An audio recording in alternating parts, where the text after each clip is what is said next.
নিষ্পাপ শিশুর কান্নাব্দায় কার সম্পর্ক শেষ হয় দুজন মানুষের মধ্যে, কিন্তু তার মাসুল গুনতে হয় একটি নিষ্পাপ শিশুকে। ঘর ভাঙার খবর তো রোজই শুনি, কিন্তু ওই বাচ্চাটির চোখের জল কি কেউ দেখে?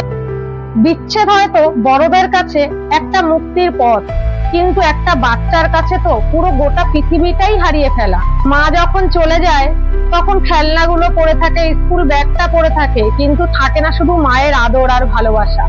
বাচ্চাটির মনে তখন শুধু একটাই প্রশ্ন, মা কেন নেই? মায়েরা চলে গেলে সন্তানদের শৈশবটাই চুরি হয়ে যায়। তাই বিচ্ছেদের আগে দয়া করে একটিবার সন্তানের কথা ভাবুন, তার ভবিষ্যতের কথা ভাবুন, তার চোখের দিকে একটিবার তাকান। আপনাদের কি মনে হয় বাচ্চাদের ভবিষ্যতের চেয়েও আপনাদের জেদ রাগ অনেক বেশি বড়? যাকে একদিন পৃথিবীতে আনার জন্য আপনি এত কষ্ট সহ্য করলেন, অথচ তাকেই ছেড়ে চলে গেলেন।